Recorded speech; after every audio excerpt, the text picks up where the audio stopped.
Thank you for tuning in. This is the Double RT Boxing Show, known as Ready Talk Boxing. I'm your host, Mr. A, the Double RT Boxing Show with your host, Mr. A. Middleweight talk. Middleweight talk is what we're doing.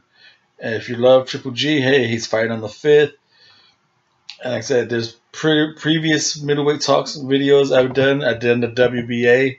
There's a lot of heavy WBA action going on. Danny Jacobs, who just fought, #1.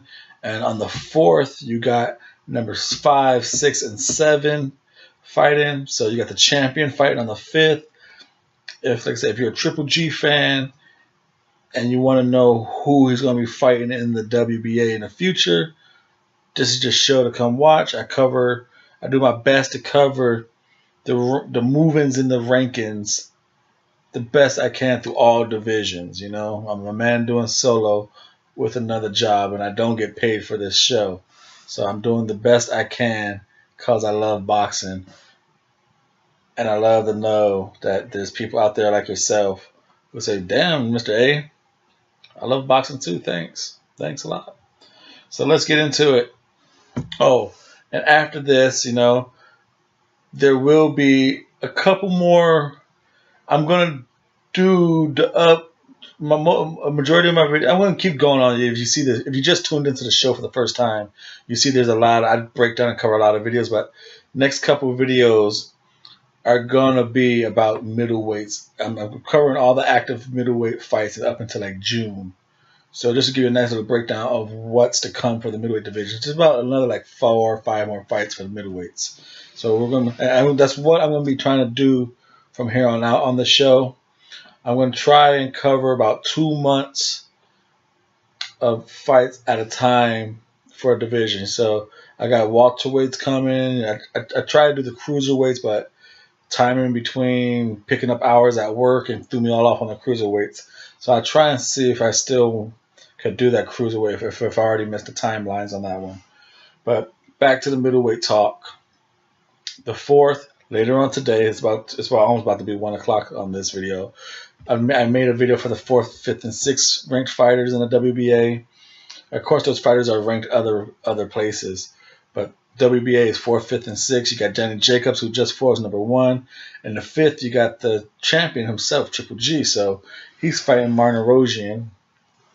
And Martirosyan, I believe, is ranked number 11. I think he even got number 11th in there. So how did that happen so quickly? I don't know. I don't know how in the hell. Where is Martirosyan? Yeah, he's WBA number 11. Kind of crazy. Now, does Van stand a chance? Damn. That's a nice little rhyme right there on the Double RT Boxing Show. I'm not even trying to do that, but all I'm trying to do is talk boxing and entertain you folks. Van's, I'm pretty familiar with Martirosyan because he had 2 fights with my favorite fighter. If you're new to the show, you have no idea who my favorite fighter is. But if you already subscribed and you've been watching this, staying tuned to the show, you know Mr. A's favorite fighter is Erislandy Lara. So watching the 2 fights with them and watching a few other fights with Vans, his best bet is just to come hard at Triple G. The longer this fight goes on, the worse I believe it's going to get for him. Now, we can go over the numbers. He has the experience of 224 rounds.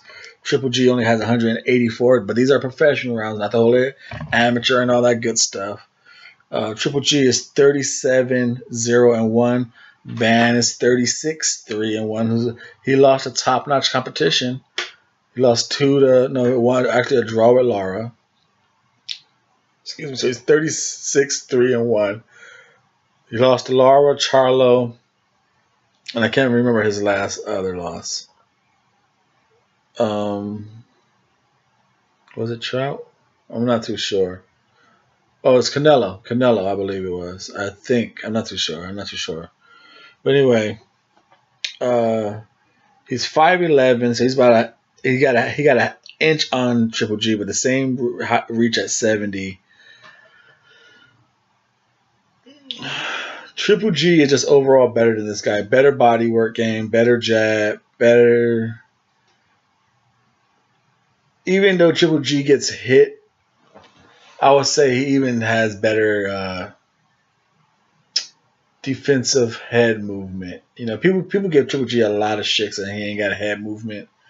He just ain't got the greatest head movement, but you know he has that movement where he just moves a slight little bit, you know, and he slips his head back a little bit, and he makes you miss a punch by a little bit, you know. And if he does get hit, it's not too often you see him. Like I said, up until the Johnny Jacobs, you know, the elite. But if you're not one of the top notch fighters, not too often you see Triple G get hit just straight flush hard with a punch. He's pretty good at riding shots, you know. So, like I said, for me, if Vans is gonna do anything to have a chance to win this fight, it's gotta be first half of the fight. Because Vans is gonna, like I said, Vans brings a fight every time. He doesn't go in there looking to survive. He doesn't go in there trying to win on points. He goes out there and tries to get you out. Now, his problem is, and Laura really exploited it, his recoil time is slow. So when he throws his jab from a low point, or any punches, he kind of throws them from low and he brings them back slow. And Laura was able just to hit him 1-2 times before he could like bring his hands back in and throw another punch. Or when he's about to throw, he likes to lean forward, and Laura was just able to pick him off. And maybe Triple G ain't got the Laura hand speed, but he has the intelligence, and intelligence usually leads to being able to know how and be a well-timed fighter. And Triple G has an excellent jab. He's good at timing. And if he gets back to, I figure he couldn't hawk down Jacobs that well because Jacobs was moving on him. And he kind of walked down Canelo pretty well. For some reason, he just didn't throw the punches. He was just kind of overcautious about Canelo's countering. But I don't think he's going to have that type of counter caution with Vans. You know, and so I think if he goes back to hawking and stalking and puts Vans on the back foot, Vans' chance is going to drop, even though because he's a come forward type pressure. You know, he's not a pressure fighter, but he does his best work coming forward. Vans, not fighting on the back foot. Even though, like I said, he's come forward, he reaches a lot down to the body with his stiff punches. He opens himself up. So I see Triple G should knock Vans out. He should be the first guy to stop Vans. You know, because Laura popped and moved. And he was hitting them clean, hard shots. He just didn't. You know, Laura, he just doesn't follow up on it.